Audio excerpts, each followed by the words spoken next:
Bismillahirrahmanirrahim. Assalamualaikum warahmatullahi wabarakatuh.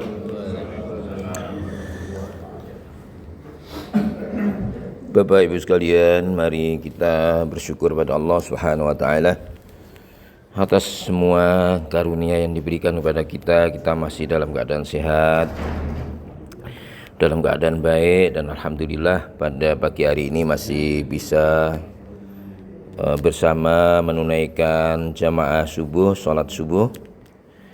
Dan selamat alhamdulillah saudara kita Pak Nur Rahman sudah sampai dengan dan ibu ya. Alhamdulillah ya, sudah sampai kembali setelah menunaikan ibadah haji. Kita doakan semoga haji mereka haji yang mabrur insyaallah ya Allah. Haji yang mabrur, amin amin ya rabbal alamin. Bapak Ibu sekalian, kita membaca dan memahami 4 ayat terakhir dari surat Al-Mulk. Pada ayat sebelum ini kita sudah menerangkan dan sudah lupa ya, karena sudah lama 2 minggu, 2 pekan kita tidak langsung melanjutkan. Saat itu kita berbicara tentang orang-orang kafir Quraisy ya, tidak percaya akan adanya azab di hari kiamat dan mengolok-olok kalau jika itu ada kapan akan tiba. Dijawab oleh Allah ya dengan ayat di nomor 26. Rasulullah diminta Allah untuk menjawab bahwa Allah Maha mengetahui, dan kita sudah sampaikan beberapa tanda-tanda kiamat ya pada pertemuan itu. Ayat berikutnya, Bismillahirrahmanirrahim. Falamma ra'awhu zulfatan si'at wujuhul ladzina kafaru wa qila hadzal ladzi kuntum bihi tad'un. Ketika mereka melihat azab pada hari kiamat yang sudah dekat itu ya, wajah orang-orang kafir itu menjadi muram. Dikatakan kepada mereka, ini adalah sesuatu yang dahulu kamu selalu mengaku bahwa kamu tidak akan dibangkitkan. Nah, ayat ini menceritakan keadaan mereka nanti ketika hari kiamat itu tiba dan di depan mereka betul-betul akan ada azab.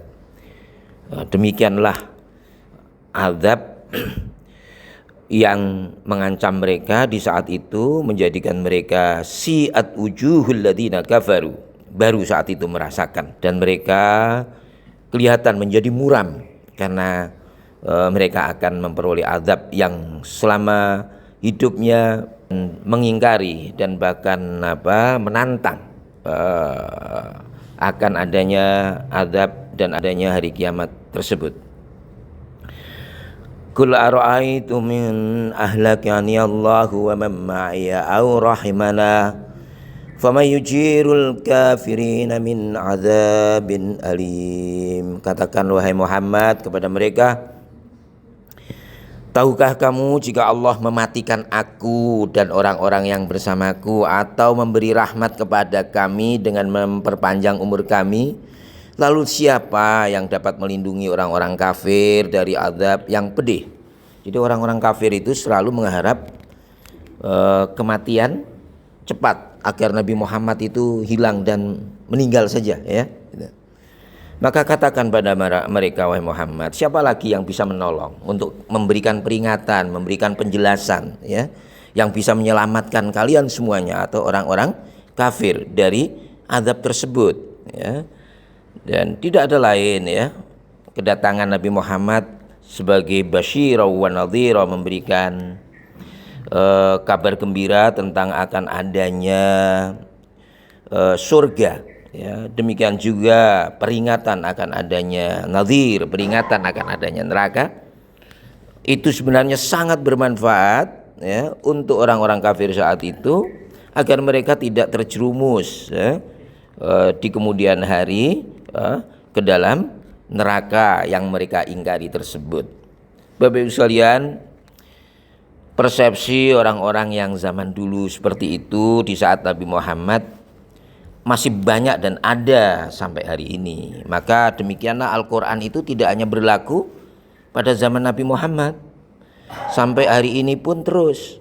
Diperlukan adanya orang-orang yang bisa memberikan basyir dan nadhir untuk menjelaskan risalah ataupun pesan-pesan yang ada di dalam Al-Quran maupun hadis. Karena kondisi masyarakat yang dihadapi oleh Nabi Muhammad SAW itu masih ada dan banyak sampai hari ini.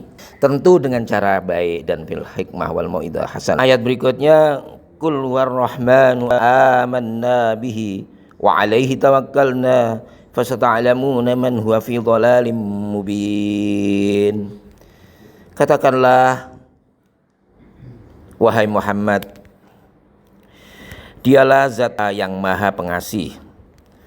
Kami beriman kepadanya dan hanya kepadanya kami bertawakal. Kelak kamu akan tahu siapa yang berada dalam kesesatan yang nyata. Bahwa mereka diharapkan untuk betul-betul beriman kepada Allah dan tidak menyangkal risalah yang dibawa oleh Nabi kita Muhammad. Dia Allah zat maha pengasih, dan kelak kemudian baru akan tahu bahwa siapa sebenarnya yang mengingkari sampai akhir hayatnya tidak beriman. Mereka akan menemukan kenyataan bahwa janji-janji Allah itu benar. Mereka akan menghadapi dan menemukan kenyataan tersebut. Qul ara'aytum in asbaha ma'ukum ghauran faman ya'tikum bima'in ma'in. Katakanlah wahai Muhammad kepada mereka, terangkanlah kepadaku, jika sumber air kamu surut ke dalam tanah, siapa yang akan memberimu air yang mengalir? Ini masih juga ini ayat terakhir dengan menyatakan, masihkah kamu tidak percaya tentang adanya Allah, dan masihkah kamu tidak percaya bahwa akan ada hari kiamat? Masihkah kamu tidak percaya tentang kebesaran Tuhan? Ini contoh diulang kembali pertanyaan seperti ini seperti ayat-ayat sebelumnya. Beberapa ayat sebelumnya adalah siapa yang menciptakan itu burung bisa terbang, kemudian siapa yang menciptakan langit dan bumi. Demikian juga siapa yang memberikan air mengalir di sumur kita yang kemudian darinya kita bisa minum, kita bisa mandi dan semua keperluan kita. Tidak ada lain melainkan hanya Allah Subhanahu wa taala. Kita akhiri dengan bacaan hamdalah. Alhamdulillahirabbil alamin. Amin. Ya Allah.